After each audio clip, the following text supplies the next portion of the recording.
Bener Pit, apa? Petris. Bilas sambung. Bilas sambung itu apa dulu?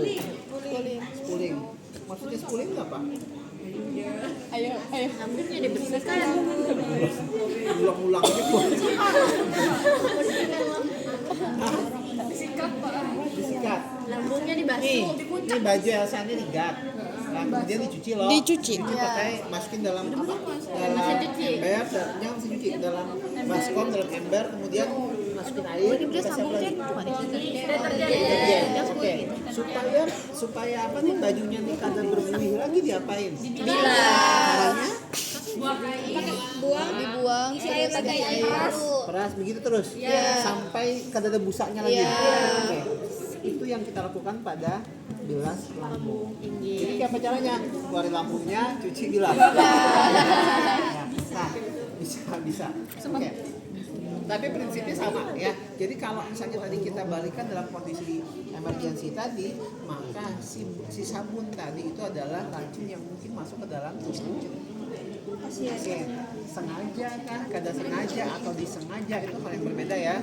Sengaja, misalnya dia sengaja karena ingin bunuh diri. Kada sengaja karena tidak sengaja terminum. Disengajakan orang karena dia tidak mau tapi dipaksa minum, seperti itu ya.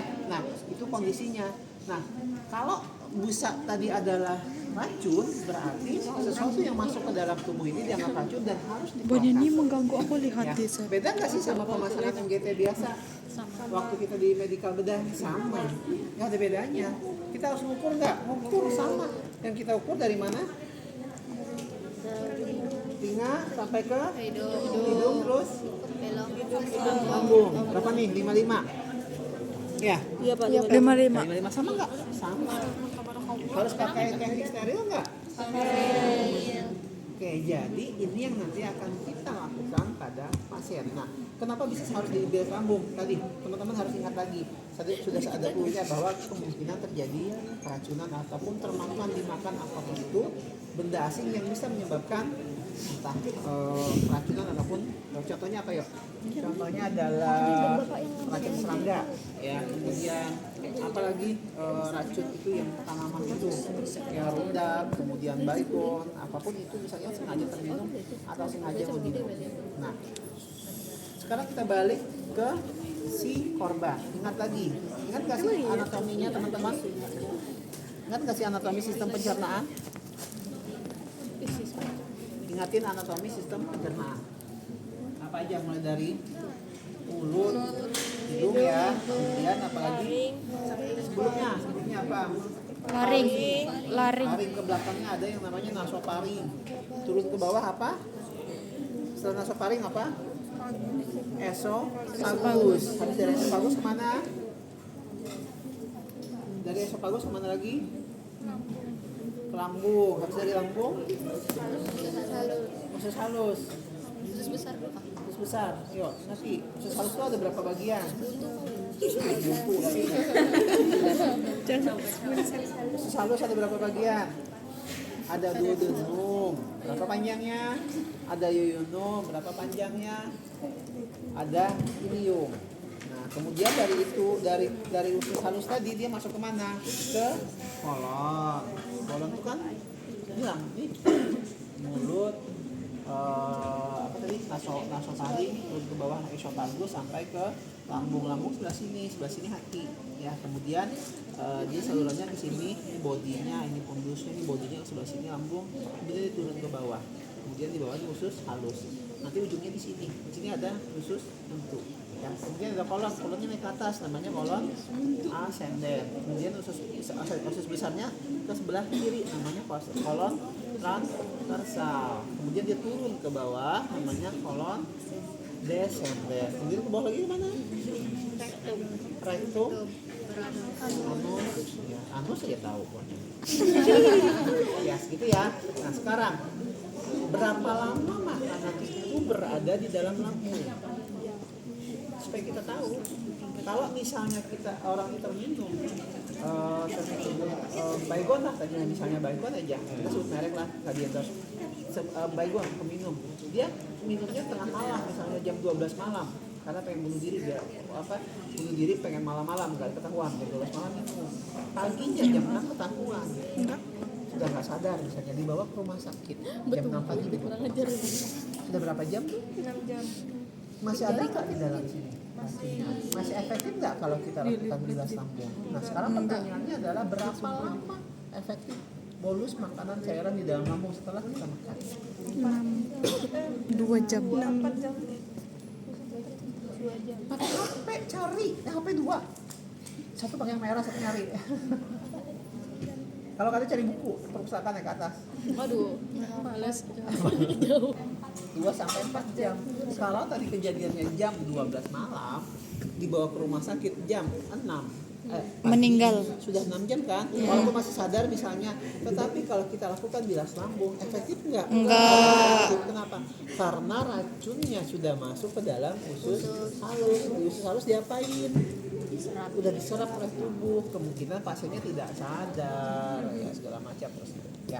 Jadi nanti tindakan efektifnya adalah bagaimana mencegah racun itu menyebar lebih jauh. Kemudian yang muncul gejalanya apa, seperti apa itu yang akan ditindakkan.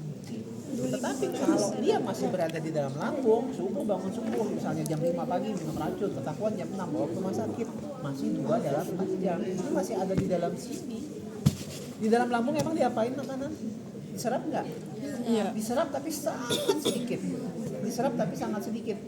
Yang paling banyak adalah dihancurkan kan ya. Teman-teman itu makan nasi apapun ketika sampai lambung akan dihancurkan, dikeluarkanlah HCl-nya, asam lambungnya supaya apa? Supaya nanti yang benda asingnya dihancurkan, kemudian bakterinya dimusnahkan. Nah, itu masuknya di dalam lambung.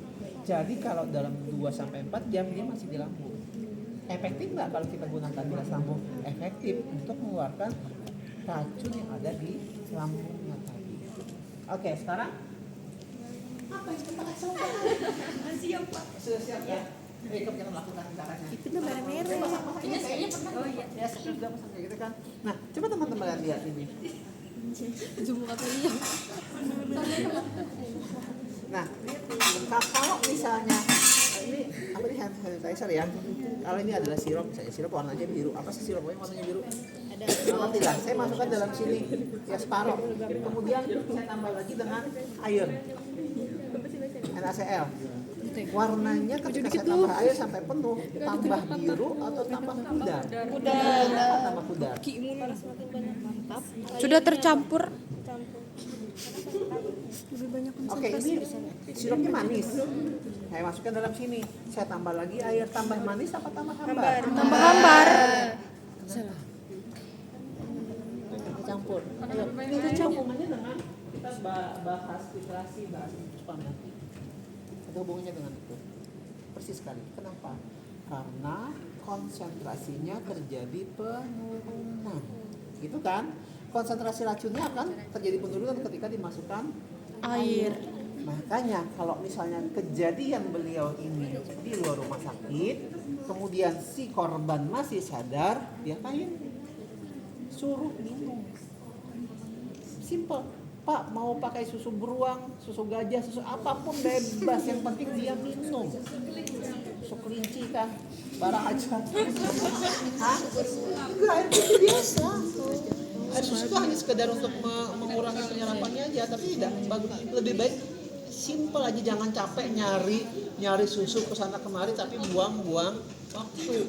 Air minum aja suruh dia minum sebanyak-banyaknya. Ingat tadi, jangan konsentrasinya terjadi penurunan ketika dimasukin air. Pakai apa? Kalau muntah nggak apa-apa. Dia kembung muntah keluar loh ya. Kita nggak perlu bilas lagi kan. Biar aja minum lagi. Muntah nggak apa-apa. Kecuali kalau dia terjadi penurunan Kesadaran. Kenapa jangan dikasih minum? Resiko bukan aspirasi. Kesedak iya, aspirasi yang kita takutkan. Ya, makanya kalau teman-teman ketemu di jalan orang kecelakaan misalnya, dia jatuh kemudian kayak nggak sadar, saya kada berani nolong. Teman-teman nggak berani nolong misalnya. Bahasa apa tadi? Nah sekarang dia kalau keracunan tadi, kalau dia masih sadar, silahkan berikan minuman untuk menurunkan konsentrasi racun yang ada di dalam lambungnya. Dengan kata-kata dia masih berada dalam waktu yang cairan masih ada lambung. Terus kalau kemarin Pak diajarin Pak apa? Initial assessment, airway, breathing, sirkulasi, disability, lakukan nggak lakukan? Airway-nya boleh nggak kita head limit? Bisa, buka jalan nafas. Pasang kolornya nggak sih? Bisa. Pasang kolornya nggak sih? Pasang kolornya nggak? Jangan tergantung, jawabannya iya apa enggak? Itu aja. Iya. Iya. Pasang kolornya nggak sih? Bisa jadi Jawabannya iya dan tidak aja, itu aja. Enggak. Enggak dong, dia bukan bicara, dia bukan trauma. Dia kondisi medikal, keracunan itu kondisi medikal. Tidak ada trauma pada pasiennya. Beda, tapi bisa beda nggak? Bisa. Dia minum minum baygon di atas latap. Dia gugur ke bawah pasang. Itu kan, tapi karena gugurnya bukan karena minumnya. Ya sampai sini Pak ya. Kapan teman-teman pasang kolarneck? Kapan? Tidak. Boleh Pak di head to chin lift, boleh untuk buka jalan napasnya. Dengerin Bu. Kalau dia tidak sadar, kan mungkin sampai rumah sakit karena sadar misalnya sudah terjadi penurunan kesadaran. Kamu kan dikaji APPU-nya terus start airway, breathing, sirkulasi, alert, verbal, voice, pain, unresponsive. Buka jalan napas, caranya di head to chin lift boleh. Jangan sampai dia ngorok. Pasang MGT boleh, pasang OPE boleh nggak Pak? Bukan nanti dipasang MGT, nggak apa-apa. OPE sampainya ke lari, bukan ke esofagusnya. Pasang untuk menghindari lidahnya jatuh ke belakang. Itu ya, tetap dipasang. Oke. Yang lain Pak pasang IP lain nggak Pak? Boleh pasang aja infusnya.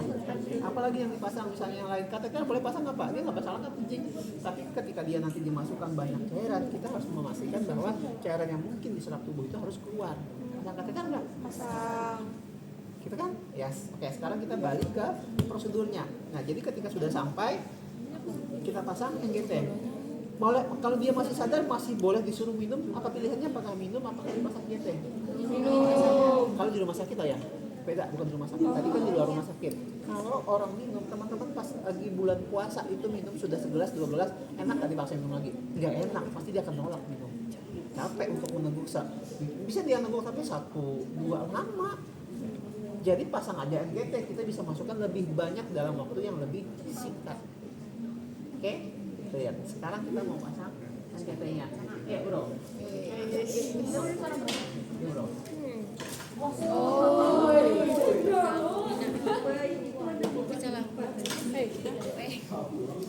Salah. Dipasang dia mencari masak. Satunya mana? Tadi ada.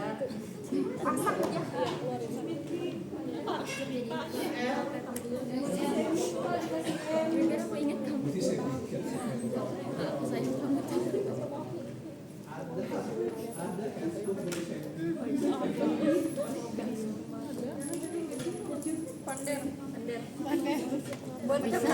Jangan kayak lesbi. Jadi sudah benar ya teman-teman. Jadi cuman ini sama nggak sama yang KMB sama karena memang konsepnya pasang GT nggak ada beda-bedanya. Hanya ini adalah kondisi di ruang gawat. Jadi ini terbuka ya teman-teman. Jadi kalau sudah terbuka, teman-teman punya bak instrumen yang besar, silakan taruh di dalam. Oke, silakan taruh di dalam. Kalau Daripada bengkak dua-duanya. tadi plastiknya tanpa harus dikeluarkan. Ketika teman-teman masih menggunakan handscoon Steril. bersih, Oh, ya. bersih. Kalau sudah seperti ini, ya udah taruh di sini. Kemudian Anda masih menggunakan handphone bersih kan? Enggak ada.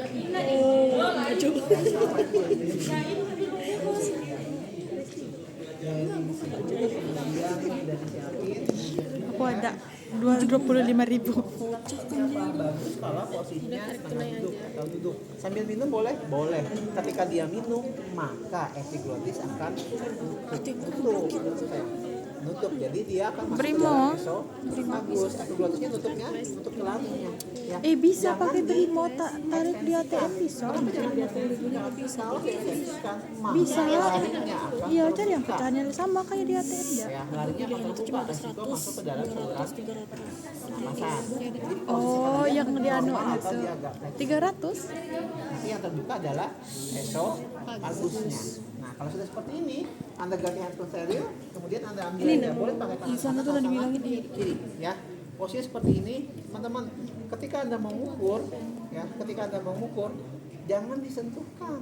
Nah, ya kalau Ya, ketika disentuhkan, maka sudah tidak steril. Ya, sini aja udah. Udah kan? Tanpa harus disentuhkan ya.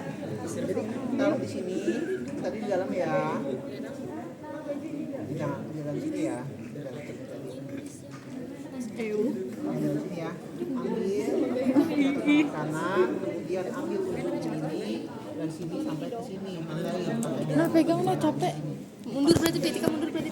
Kudu bisa mundur juga. Dapat kan ya? Dapat nih? 5. Balik lagi ke tangan kiri Anda. Tangan Sini. kiri Anda. Ini kan berat-berat kan maksudnya. Silakan. Ya. Sudah? Sudah ambil.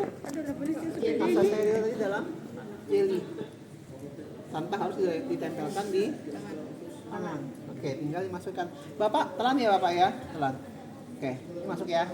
Oke, saya jangan gancang kayak inilah. Nah, kalau ada hambatan jangan masuk, tarik, kemudian suruh dia relax betul, suruh dia menalar.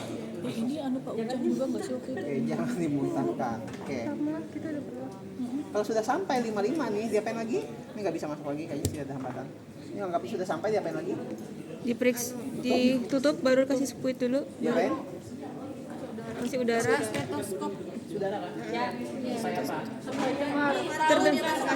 Lambung atau padat. Iya. Sini Honoris Doris, saya jelaskan Honoris Doris. Ini pasiennya tadi setengah. Sadar. Kalau dia masuk saluran pernapasan, apa responnya? Apa responnya kalau dia masuk saluran pernapasan? Dia akan batuk. Ingat, sebiji air aja masuk ke dalam saluran pernapasan pasti akan tersedak batuk. Apalagi benda seperti ini. Jadi kalau dia aman tidak ada batuk, berarti sudah pasti masuk ke lambung pasti. Simpel kan? Ya, simpel. Ngapain kita harus ngeplak-ngeplak buang-buang waktu? Berarti kalau udah dia masuk tapi nggak ada batuk, berarti udah Bener.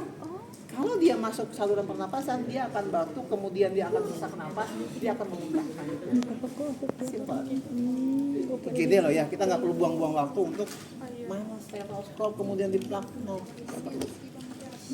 Kalau dia sudah aman masuk nih, teman-teman nggak apa-apa. Tapi coba aja teman-teman, Anda makan nasi ketika masuk 1 biji nasi pun ke saluran pernapasan, Anda akan batuk sangat kuat.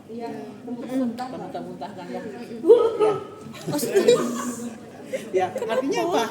Ketika dia tidak masuk ke saluran pernapasan, berarti sudah pasti masuk ke dalam Lambung.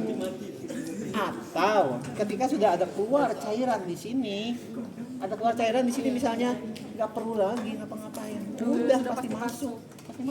Misalnya tadi sudah dikasih banyak minum kan ya, tapi dia nggak ada muntah-muntah misalnya, udah pasang keluarlah cairan di sini, ngapain dicoba-coba lagi, buang-buang waktu, sudah pasti masuk ke dalam lambung. Beda kalau pasiennya tidak sadar. Yes, kalau pasiennya tidak sadar, memang sangat tidak sadar, Anda harus cek ya, supaya memastikan bahwa dia masuk ke lambung. Tetapi kalaupun dia tidak sadar, tapi ada keluar cairan di sini, sudah pasti masuk ke dalam lambung. Dapat ya critical thinkingnya di situ. Kalau sudah tinggal teman-teman Tutup. ya, ambil corongnya, kemudian masukkan air. Sekarang berapa banyak sih kapasitas lambung bisa menampung? Masih hafal.